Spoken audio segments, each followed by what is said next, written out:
Right then, we're ready to go racing. The carts are on the grid, everybody is cleared, and we're all set for our first pre-final of the day. Engines fired up, first final of the day here in Spain. It is round 3 of the Rotax Euro Challenge. We've had 3 pre-finals, 3 very good ones. Now it is time for the big point-scoring races. 12 laps ahead for the juniors here at Zuera in Spain. We've been to Belgium, we've been to Italy, we're going to go to France, but the championship might be over by then, because with the drop score system that we have, Axel Charpentier, if he wins this race, even if he doesn't get anything at all from Salisbury, he can't be caught and he can be the champion.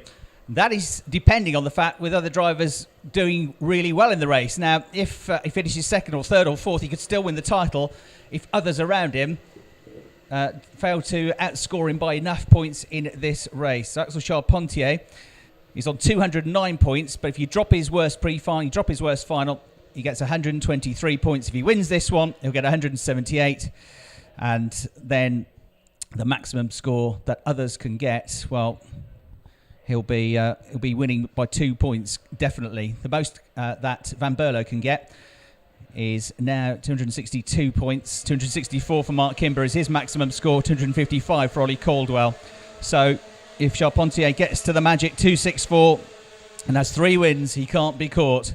It's up to others to do something about it then. So on screen you can see the grid for DD2, which is not what we've got. We've got the juniors ready for the start of the race. Axel Charpentier is the driver that starts on pole position. Mark Kimber is alongside, and they are 2 of the top 3 in the championship. Ollie Caldwell starts on the second row of the grid. Dylan Byes starts on the third row of the grid. Second row of the grid as well.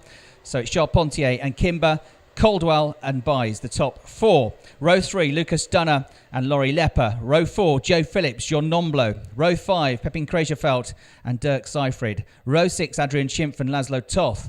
Row 7, Tamino Bergmeier, who's been quick all weekend long but suffered a bit in the pre-final. Ruben Del Sart alongside. Row 8, Killian Mayer and Antoine Percival. Killian's going to be one to come through here. Row 9, interesting, Glenn Van Berlo, who picked up a penalty in the race earlier on, and Enzo Valent. So those are quick drivers that are up in the top 4 in the pre-final but get penalties and have to start on the 9th row of the grid. And of course, number 49 of Glenn Van Berlo is a championship contender. So that puts him up against it now. Alejandro Schimpf and Piotr Wisnicki completing the 10th row of the grid. So that's the top 20. Adam Smalley off the pace this weekend until today. He went well in the pre-final, got up to 8th place, and then there was some contact, and unfortunately down on the last row of the grid he will start. Now he's the driver 5th in the championship, so it could be another one to watch charging through the order. So then it is the final here in Zuera. It is 55 points for the race winner, and he wins. Charpentier wins the championship. He won't be caught.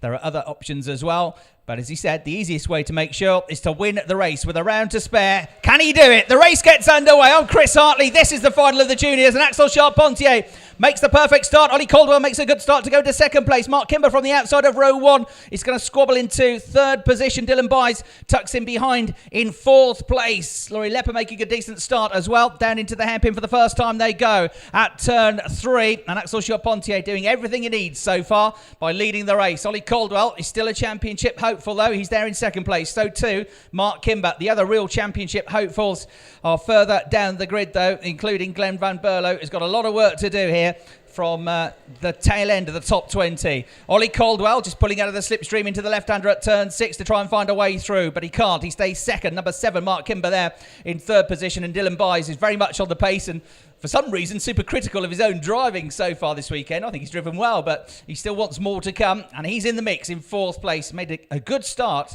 because on that outside row it's difficult to hold your position through the first corner, and he's still there where he started in 4th place, and you can see these 4 are off like an absolute rocket ship pulling away from the rest of the field. And now there might be a challenge for 2nd place. Mark Kimber down the inside pulls out of the slipstream and goes past into 2nd place. Ollie Caldwell might lose another here as well. Dylan Byes goes down the inside into turn 2. Caldwell couldn't do anything to stop that really. He's down to 4th, but of course he'll now pick up the toe next time around. Mark Kimber fending off the challenge. Dylan Byes fending off a challenge from Caldwell. Nobody changed his position at the hairpin. So it is Charpentier, Kimber. Bit of a gap back then to Dylan Byes in 3rd. Caldwell in 4th. Out of turn 4 they come. Lucas Dunner is in 5th place. Laurie Lepper is in 6th. John Nomblo in 7th. Ruben Del Sart with a good start in 8th. Joe Phillips in 9th. Adrian Schimpf has come up into the top 10. They work their way through the left-hander at turn 6, and it's side by side for the leader of the race. Mark Kimber briefly getting his nose in front, but he never had the line into the next corner, so Charpentier should stay in the lead of the race. Mark Kimber will drop back coming out of the corner then, and Dylan Byes now goes for the lead of the race, takes with him Ollie Caldwell down to 3rd for the erstwhile race leader, Axel Charpentier, and Mark Kimber at the back of the train in 4th place. If they keep doing this, Lucas Dunner, Laurie Lepper, Jean Nemblo, the rest of them will get into the mix as Ollie Caldwell now goes for the lead of the race and he hits the front. Charpentier follows, Kimber follows, poor old Dylan Byes goes from 1st to 4th. We've got a race on our hands here. Another change of lead. Charpentier fights back on the way into turn 2. This is a cracker already. Caldwell is 2nd, going for 1st at the hairpin, gets halfway alongside Charpentier. Charpentier has to go deep into the corner, and that might allow Dylan Byes to come back at them as they go to the left-hander. And then he's got Mark Kimber trying to come down the inside of him, but he can't, so no change. It's Charpentier from Caldwell. Byes in 3rd. 4th place for Kimber. With them now in 5th place is Lucas Dunner, and so too Jean Nemblo in 6th position, having a good run here in the race. The top 6 are all absolutely together. Glenn Van Berlo, 2nd in the championship, has made some progress up to 12th place. Adam Small is making a bit of progress as well, up to 20th place from almost the back of the field. Tamino Bergmeyer, another one. Killian Meyer, another one that might be coming through the order here if things go their way. So too Tom Canning, although I think Tom has not really made any progress so far. So you can see the leaders coming up towards the end of lap number 3, and this is where the slipstream really does come into effect. And Ollie Caldwell pulls out of the toe, goes down the inside and comes past. It's almost like watching Caterham racing this, where they just make a huge block in the air, and the driver behind always gets the advantage of around about 0.3 of a second. It's like having extra horsepower because you don't get all that wind resistance. You pull out, you go through, and there's nothing the driver ahead can do. It's all tight up ahead. Caldwell is in the lead. Dylan Byes has just gone to 2nd at the hairpin. Mark Kimber follows him, and Charpentier now goes to the back of that lead quartet in 4th place. 5th position, Jean Nemblo doing a good job. Number 65 now, upper place ahead of Lucas Dunner and Laurie Lepper. 5th, 6th and 7th on the tail of the lead group. Joe Phillips is leading the 2nd group now. He's come up to 8th place. Ruben Del Sart 9th. Adrian Schimpf still in 10th position. Enzo Valente is starting to make progress like he did in the pre-final. He's up to 14th place in the number 55 cart. And here we go. Mark Kimber going down the inside. More to defend his position than to attack, really, because he's got his teammate Charpentier behind him. Mark Kimber knows one thing for sure here, and so too does Ollie Caldwell. If they've got any chance of taking the championship fight down to the last round at Salisbury, they've got to make sure they finish ahead of Axel Charpentier. Even then, he might still have enough points in the bag to be able to wrap this up, and he's still going to be hard to beat. But Charpentier wants to win the race. Down the inside of his teammate he goes to pick 3rd place back up at turn 2.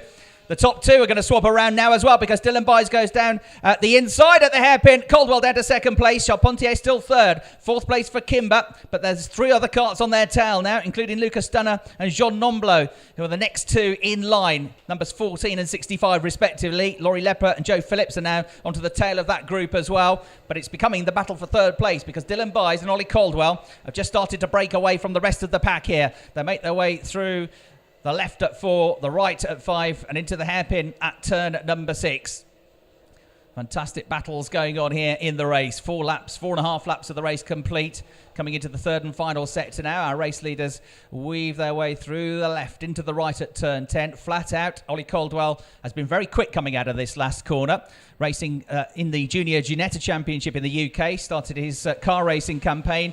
Now that he's old enough, became the youngest ever driver to finish on the podium in the Junior Ginetta Championship. Racing a G40 on the British Touring Car package at Croft. Finished on the rookie podium, youngest ever driver to do that. And 5th place on his debut overall. So lots to look forward to with that. He may be moving perhaps into single-seaters next year, but he's concentrating mostly this year on trying to finish as high up in the Euro Challenge as he can. Now, Lucas Dunner has come up to 4th place ahead of Mark Kimber. Charpentier is on his own in 3rd suddenly, so 2 places lost for Mark Kimber in the last couple of laps. He's down to 5th. Jean Nemblo 6th. Lepper and Phillips still behind him. Killian Mayer has come up into 10th place on that lap, and Glenn Van Berlo is up into 11th spot. Dylan Byes, the race leader, being shadowed all the way though by Ollie Caldwell. Ollie has not been on the podium this year in a final, but he came pretty close in Belgium with a very strong 4th place finish, and he's been a very consistent point scorer in the pre-finals as well. He's been the top 5 in all of the pre-finals so far. and looking for his first win here. Remember, Ollie was the quickest driver in qualifying on Friday. Started all the races from pole yesterday. Dylan Buys, I think, would be happy with a podium. He might just get a win here, the way it's going. We're halfway into the race, and the Dutch driver leads, doing a really good job. But Caldwell, he's in a good position here, good enough to pick up the toe. And look who's catching them up. 65.9 seconds, new fastest lap of the race for the man in third, Axel Charpentier, the Frenchman, closing up to the top two. And Mark Kimber's got himself back up to fourth place and is also on a good lap here. So he's getting back in the mix. He's breaking clear now of that second group of karts. John Nomblo fifth, Dunner in sixth, Phillips in seventh now, Laurie Lepper down to eighth, Killian Mars come up to ninth, Ruben Delsart in 10th, just ahead of Glenn Van Berlo in 11th place. And make their way through the middle sector of the lap then. Dylan Buys being shadowed by Ollie Caldwell. Ollie's going to maybe have to think about making a move soon, though, because it won't be long before the championship leader is back with them. And not long after that, I think we'll have Mark Kimber joining the fight as well. The top four were together for the first 3 or 4 laps of the race. They are likely to be together again very soon, because third and fourth are catching the leader. So here he goes. He makes his move. Ollie Caldwell hits the front of the field once again. Lovely move into turn one. And Charpentier, as soon as he catches up Dylan Buys, goes through as well into second place then. One more place, championship title guaranteed for Charpentier. There's too much going on for me to even think about working the maths out with the drop scores, but second place might still be good enough anyway, especially if Ollie Caldwell is the winner rather than the teammate that he has, Mark Kimber. So second place still, I think, might be good enough here for the championship title. He's still ahead of his two closest rivals in the points. The driver that leads the race is fourth in the standings. Looking if he can to get into the top three. The top three will automatically gain an invitation to the grand finals in October, held at Sarno Circuit in Italy. All the top drivers from all the countries, all the championships come together once a year in rental carts, turn up and race one another in the grand finals. A warning flag for Enzo Valente, who got into trouble with a front fairing that was pushed in at the end of the pre-final. Shame, really, after a really strong drive through the order, up into fourth place. Here are the top three then. We're at 2/3 race distance and they're all together, and Mark Kimber's not far behind them in fourth place. These four much quicker now than the second group of karts. By the way, Glenn Van Berlo has come into the top 10 now. He's into 9th place, trying to make the most of this after a really up and down weekend. He's been quick. He's picked up penalties as well this weekend. Glenn Van Berlo out wide there on the grass. Somebody from that second group of karts is going to lose 3 or 4 places, I'm afraid. That was coming out of the hairpin. It's still Ollie Caldwell up front from Axel Charpentier. In third place, Dylan Buys, and almost with them now, almost able to touch the shoulder of Dylan Buys, is Mark Kimber, number 7, in fourth place. They weave their way through the exit of turn 6. In towards turn 7 they will now go. It was Lucas Dunner from that second group that ran wide, so he's now dropped down to 10th place, I'm afraid. And Glenn Van Berlo benefited from that. He's now gained another few positions up into 7th place in the number 49 kart, and having a really good run from the middle of the pack. There are the top 4. Number 7 is Mark Kimber. He's now onto the tail of Dylan Buys, looking to get onto the podium and desperate to catch up to his teammate to stop him winning the championship here and now with a round to spare as we go to Salisbury at the end of August. 3/4 race distance, and it's just like it was on the first lap. The top 4 are glued together. Each of them has taken a turn as the race leader. Mark Kimber now has the fastest lap of the race. Killian Mayer's gone up to 5th place at the head of that second group with Glenn Van Berlo in the mix as well. Into the hairpin they go. And is there going to be a change of position here on the way into turn 4? It's still Caldwell with his nose in front of Charpentier. Kimber's gone third, though, ahead of Dylan Buys. So Kimber up into third place, back onto a podium position now.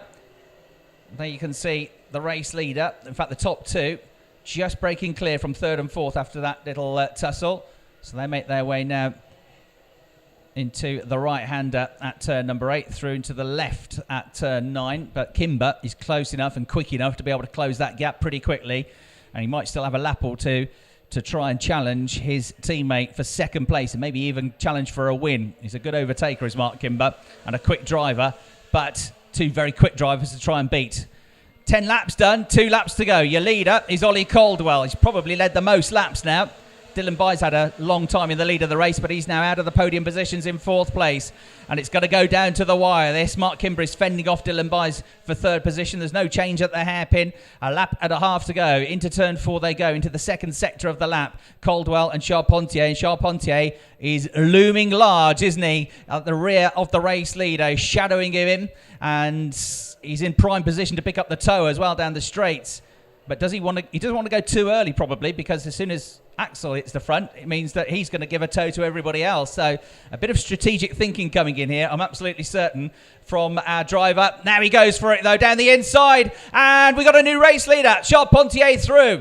He can stay here for another lap and a bit. He's going to win the championship title, which in such an intense level of competition, to win it with a round to spare is going to be an awesome achievement. But it's not over yet. Caldwell is in the slipstream, defending down the inside as we go on to the last lap of the race. Is Axel Charpentier. Kimber in 3rd, Byes in 4th, ready to pick up the pieces if anything happens here. Still hanging on to the lead is Charpentier. Kimber goes around the outside of Caldwell to try and get 2nd place away from him. They go down towards the hairpin. Kimber stranded on the outside line, though. And Dylan Byes now goes down the inside at turn 3 to get the final spot on the podium. It's not over yet, though. They're all going to be fighting like crazy for the last few corners of the race, but it is Charpentier still from Caldwell, Byes, and in 4th place now it is Mark Kimber. Charpentier is almost there, but he's driving, looking over his shoulder. He's defending. Dylan Byes is defending his 3rd place. He wants a podium finish here. Mark Kimber is desperate to get through, but there's no opportunity yet. Quarter of a lap to go for the race leader, Axel Charpentier. Can Ollie Caldwell get close enough to pick up a tow coming onto the straight for the final time? Can Mark Kimber get close enough to pick up a trophy in the 3rd place here? That will get him if he can get ahead of Dylan Byes. Mark Kimber goes through, gets ahead of Dylan Byes up to 3rd place. There's a bit of contact and Byes comes back ahead of him. And here are the top 2. Punch in the air. Axel Charpentier crosses the line. Was he too early celebrating? No, he just won by a fraction, but Caldwell, almost stole it on the line there. As they crossed the line, punching the air was Axel Charpentier. And he felt like he celebrated a bit too early there, 2 hands off the wheel, and Caldwell almost stole it on the line. But according to the timing screen, it's a victory for Axel Charpentier, and subject to all the post-race checks. That means he's your new champion. Great drive from Charpentier. Caldwell, every bit his match. Super drive from Ollie as well to take 2nd place. Dylan Byes gets a podium in 3rd. Mark Kimber comes home in 4th place. What a fantastic race that was from the juniors. They've been on it all weekend long here. And there is the confirmation. By 0.5 of a second, Axel Charpentier wins for Strawberry. Ollie Caldwell for KR Sport 2nd. Dylan Byes, the other driver on the podium. Mark Kimber was 4th. Laurie Lepper was 5th. Enzo Valent, 12 places gained to 6th. Adrian Schimpf, 7th. Ruben Delsart, 8th. Laszlo Toth, 9th. And Andre Volta gained 16 places in the race to 10th. Tom Canning gained 11 places to finish in 11th place. And Glenn Van Berlo, in the end, dropped down to finish in 12th place. What a race from